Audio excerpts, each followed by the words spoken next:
Item ಯಾವುದೇ ಇರಲಿ try ಮಾಡಿ ಆಚಿ ಚಿಕನ್ ಮಸಾಲಾ. ಆಚಿ ಚಿಕನ್ ಮಸಾಲಾ. ತಮ್ಮ ರಾಜಕೀಯ ಹಾದಿಯನ್ನ ನೆನೆದು ಕಣ್ಣೀರಿಟ್ಟಂತಹ ಡಿಸಿಎಂ ಪರಮೇಶ್ವರ್ ಮೊದಲ ಬಾರಿ ರೇಷ್ಮೆ ಸಚಿವನಾಗಿ ಊರಿಗೆ ಹೋಗಿದ್ದಾಗ ಕಣ್ಣೀರ್ ಹಾಕಿದ್ರು. ಊರಿಗೆ ಹೋದಾಗ ತಂದೆ ಹಾರ ಹಾಕಿ ಕಣ್ಣೀರ್ ಹಾಕಿದ್ರು. ಊರವರು ಕೇಳಿದಾಗ ಅದು ಕಣ್ಣೀರಲ್ಲ ಆನಂದ ಭಾಷ್ಪ ಅಂದಿದ್ರು ನಮ್ಮ ತಂದೆ. ಆ ದಿನಗಳನ್ನ ನೆನೆದು ಭಾವುಕರಾದಂತ ಡಿಸಿಎಂ ಪರಮೇಶ್ವರ್ ಎಸ್ಎಂ ಕೃಷ್ಣ ಕಾಲದಲ್ಲಿ ಉನ್ನತ ಶಿಕ್ಷಣ ಸಚಿವನಾಗಿದ್ದಾಗ ಊರವರೆಲ್ಲ ಖುಷಿ ಪಟ್ಟಿದ್ರು. ತಂದೆ ಸ್ಥಾಪಿಸಿದ್ದ ಸಂಸ್ಥೆ ಇಷ್ಟು ದೊಡ್ಡದಾಗಿ ಬೆಳೆಯುತ್ತೆ ಅನ್ನೋ ಕಲ್ಪನೆ ಕೂಡ ಇರಲಿಲ್ಲ. ತಂದೆ ಸಿದ್ಧಾರ್ಥ ಕಾಲೇಜು ಸ್ಥಾಪಿಸಿದ್ದ ದಿನಗಳನ್ನ ನೆನೆದು ಪರಮೇಶ್ವರ್ ಕಣ್ಣೀರಿಟ್ಟಿದ್ದಾರೆ. ನಾನು ಮೊದಲನೇ ಸಾರಿ ಸೆರಿಕಲ್ಚರ್ ಮಿನಿಸ್ಟರ್ ಆದಾಗ ಹೀಗೆ ಬಂದೆ ಊರಿಗೆ. ಸ್ವಾಭಾವಿಕವಾಗಿ ಆಗಿನ್ನೂ ಚಿಕ್ಕ ವಯಸ್ಸು. ಮನೆ ಹತ್ರ ಬಂದಾಗ ಹಾರ ಇಟ್ಕೊಂಡು ನಿಂತಿದ್ರು. ನನಗೆ ಹಾರ ಹಾಕ್ತಿದ್ರು. ಹಾರ ಹಾಕಿ ಕಣ್ಣೀರು ಹಾಕ್ಕೊಂಡು, ಯಾರೋ ಪಕ್ಕದಲ್ಲಿರೋದು ಯಾಕೆ ಸ್ವಾಮಿ ಸಂತೋಷ ಪಡಬೇಕು, ನೀವು ಕಣ್ಣೀರು ಹಾಕ್ತಿರಲ್ಲ, ಅಯ್ಯೋ ದಡ್ಡ ಅದು ಆನಂದ ಭಾಷ್ಪ ಕಣೆಯ ಅಂತ ಹೇಳಿದರು. ನಾನು ಎಸ್ಎಂ ಕೃಷ್ಣ ಕಾಲದಲ್ಲಿ ಉನ್ನತ ಶಿಕ್ಷಣ ಮೆಡಿಕಲ್ ಎಜುಕೇಶನ್ ಎಲ್ಲ ಸಚಿವನಾಗಿದ್ದೆ. ಅದನ್ನು ಹಿಂಗೆ ಬಂದೆ. ಊರೆಲ್ಲ ಸಂತೋಷ ಪಡ್ಕೊಂಡು ಮೆರವಣಿಗೆ ಮಾಡಿ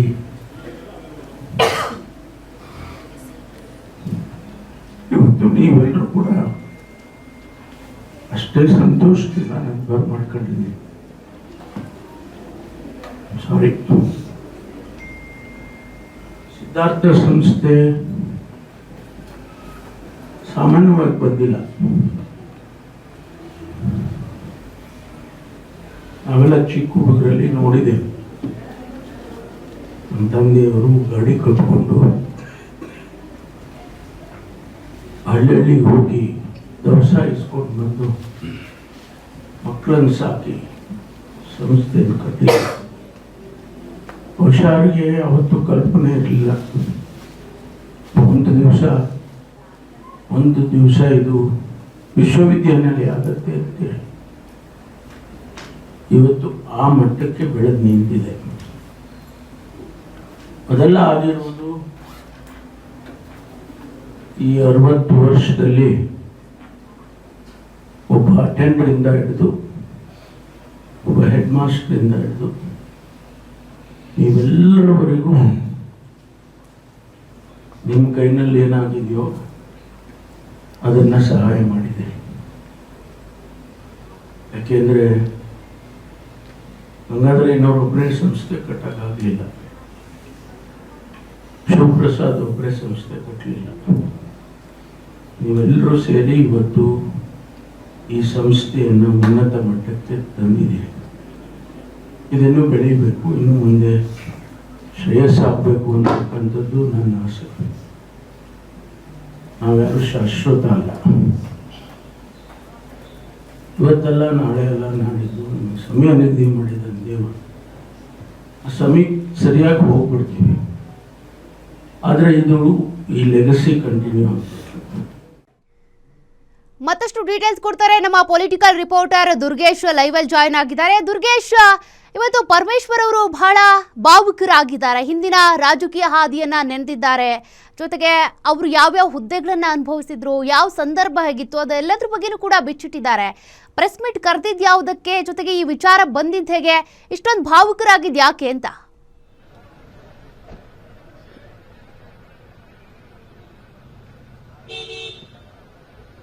ಎಸ್ ಸೌಖ್ಯ, ರಾಜ್ಯದಲ್ಲಿ ಸಿದ್ದರಾಮಯ್ಯವರ ಬದಲಾವಣೆ ಆದರೆ ದಲಿತ ಸಿಎಂ ಮಾಡಬೇಕನ್ನುವಂತ ಕೂಗಿದಿತ್ತು. ಅದರಲ್ಲೂ ಕೂಡ ಪರಮೇಶ್ವರ್ ಹೆಸರು ಮುನ್ನೆಲೆಗೆ ಬಂದಿತ್ತು. ಹೀಗಾಗಿ ಪರಮೇಶ್ವರ್ ಅವರಿಗೆ ದಲಿತ ಸಿಎಂ ಮಾಡಿದ್ರೆ ರಾಜ್ಯದಲ್ಲಿ ಒಂದಿಷ್ಟು ಅಹಿಂದ ಮತಗಳನ್ನು ಸೆಳೆಯಬಹುದು, ಮತ್ತೆ ಸಿದ್ದರಾಮಯ್ಯನವರ ಮುಂದಿನ ನಾಯಕ ಪರಮೇಶ್ವರ್ ಆಗಿರ್ತಾರೆ ಅನ್ನುವಂಥ ಲೆಕ್ಕಾಚಾರ ಇತ್ತು. ಹೀಗಾಗಿ ಪರಮೇಶ್ವರ್ ಅವರಿಗೆ ಅವಕಾಶ ಸಿಗುತ್ತೆ ಅನ್ನುವಂಥ ಲೆಕ್ಕಾಚಾರದಲ್ಲಿದ್ದರು, ಬಹಳಷ್ಟು ನಿರೀಕ್ಷೆಯಲ್ಲಿದ್ದರು. ಆದರೆ ಹೈಕಮಾಂಡ್ ನಾಯಕರ ಮುಂದೆಯೂ ಕೂಡ ನನ್ನನ್ನು CM ಮಾಡಿ ಅನ್ನೋಂಥ ಮಾತುಗಳನ್ನು ಹೇಳಿದರು. ಮತ್ತು CM ಮಾಡದೇ ಇದ್ದರೆ ನಾನು ಪಕ್ಷದಲ್ಲಿ ಇರಲ್ಲ ಅನ್ನುವಂಥ ಮಾತುಗಳನ್ನು ಕೂಡ ಹೇಳಿದರು. ಇದೀಗ ಅದೆಲ್ಲ ಬೇಸರವನ್ನು ಕೂಡ ಪರಮೇಶ್ವರ್ ಅವರು ಹೊರಗೆ ಹಾಕಿದ್ದಾರೆ. ಅವರಿಗೆ ಯಾವ ರೀತಿ CM ಅವಕಾಶವನ್ನು ತಪ್ಪಿಸಲಾಯಿತು ಅನ್ನುವಂಥದ್ದನ್ನು ನೆನೆದಿರುವಂಥದ್ದು. 2013ರಲ್ಲಿ ಪಕ್ಷವನ್ನು ಮುನ್ನಡೆಸಿದಂಥ ಪರಮೇಶ್ವರ್ ಅವರು ಸಿದ್ದರಾಮಯ್ಯನವರಿಗೆ ಅವಕಾಶವನ್ನು ಮಾಡಿಕೊಟ್ರು. ಆ ಸಂದರ್ಭದಲ್ಲಿ ಕೊರಗೇರಿದ ಅವರು ಸೋಲನ್ನು ಅನುಭವಿಸಬೇಕಾಯಿತು. ಸೋತಿದ್ದರಿಂದ CM ಆಗೋದು ತಪ್ಪಿತು. 2018ರಲ್ಲಿ ಕಾಂಗ್ರೆಸ್ ಪಕ್ಷ ಮೆಜಾರಿಟಿಯನ್ನು ಕಂಡುಕೊಳ್ಳಲಿಲ್ಲ. ಹೀಗಾಗಿ JDS ಪಕ್ಷದ ಜೊತೆಗೆ ಮೈತ್ರಿಯನ್ನು ಮಾಡ್ಕೊಳ್ಬೇಕಾದಂಥ ಅನಿವಾರ್ಯತೆ ಬಂತು. ಹೀಗಾಗಿ ಕುಮಾರಸ್ವಾಮಿ ಅವರು CM ಆದರು. ಈಗ 2026ರಲ್ಲಿ ಏನು ಪರಮೇಶ್ವರ್ ಅವರಿಗೆ ಸಿದ್ದರಾಮಯ್ಯನವರ ಬದಲಾವಣೆ ಆದರೆ CM ಮಾಡಲಾಗ್ತಾರೆ ಅನ್ನೋಂಥ ಮಾತುಗಳು ಕೇಳಿ ಬರ್ತಾ ಇತ್ತು. 3 ಬಾರಿ CM ಮಾಡಬೇಕಾಗಿರುವಂಥ ಪರಿಸ್ಥಿತಿ ಇದ್ದರೂ ಕೂಡ, ಅವಕಾಶ ಬಂದಿದ್ದರೂ ಕೂಡ ನನಗೆ CM ಆಗುವಂಥ ಪಟ್ಟ ಒದಗಿ ಬರಲಿಲ್ಲ ಅನ್ನುವಂಥ ಬೇಸರವನ್ನು ಇದೀಗ ಹೊರಹಾಕಿರುವಂಥದ್ದು. ಒಂದಿಷ್ಟು ಭಾವನಾತ್ಮಕವಾಗಿ ಈ ಒಂದು ರಾಜಕೀಯ ಜೀವನವನ್ನು ನೆನೆದಿರುವಂಥ ಪರಮೇಶ್ವರ್ ಕಣ್ಣೀರು ಹಾಕಿದ್ದು ಕೂಡ ಇಲ್ಲಿ ಬಹಳ ಬೇಸರವನ್ನು ಮೂಡಿಸ್ತಾ ಇದೆ. ಯಾಕಂದರೆ ಹಿರಿಯ ನಾಯಕರಾಗಿದ್ದಾರೆ. ಮುಂಬರುವಂಥ ಚುನಾವಣೆಗಳ ಲೆಕ್ಕಾಚಾರ ಒಂದು ಕಡೆ ಆದರೆ ಪಕ್ಷವನ್ನು ಸಂಘಟಿಸಿದಂಥ 8 ವರ್ಷಗಳ ಕಾಲ ಅವರು ಕೂಡ KPCC ಅಧ್ಯಕ್ಷರಾಗಿ ಕೆಲಸವನ್ನು ಮಾಡಿದರು. KPCC ಸಾರಥ್ಯವನ್ನು ವಹಿಸಿಕೊಂಡು ಪಕ್ಷವನ್ನು ಸಂಘಟಿಸುವ ಕೆಲಸ ಮಾಡಿ ಒಂದು ಕಾಂಗ್ರೆಸ್ ಅಧಿಕಾರ ಬರೋದಕ್ಕೆ ಕಾರಣ ಆಗಿದ್ರು. ಇಂಥದ್ದು ಸಂದರ್ಭದಲ್ಲಿ ಅವರು ಸೋಲು ಕಂಡಂಥ ಸಂದರ್ಭದಲ್ಲಿ ಸಿದ್ದರಾಮಯ್ಯನವರಿಗೆ ರಾಜಕೀಯ ದಾರಿ ಆಯಿತು. ಸಿದ್ದರಾಮಯ್ಯನವರು JDSನಿಂದ ಕಾಂಗ್ರೆಸ್ಗೆ ಬಂದು CM ಆದರು. ಅದಾದ ಬಳಿಕ 2018ರಲ್ಲಿ ಕುಮಾರಸ್ವಾಮಿ ಅವರ ಜೊತೆ ಅನಿವಾರ್ಯವಾಗಿ ಕಾಂಗ್ರೆಸ್ ಮೈತ್ರಿಯನ್ನು ಮಾಡ್ಕೊಳ್ಬೇಕಾಯಿತು. ಹೀಗಾಗಿ ಆ ಸಂದರ್ಭದಲ್ಲೂ ಕೂಡ ಅವಕಾಶ ತಪ್ಪೋಯ್ತು. ಹೀಗಾಗಿ ಈಗ 2026ರಲ್ಲಿ ಸಿದ್ದರಾಮಯ್ಯ ರಾಜೀನಾಮೆ ಕೊಟ್ಟರೆ ನಮಗೆ ಅವಕಾಶ ಸಿಗುತ್ತೆ, ಹಿರಿಯ ನಾಯಕರಿದ್ದೇನೆ ಅನ್ನುವಂಥ ನಿರೀಕ್ಷೆಯಲ್ಲಿದ್ದರು.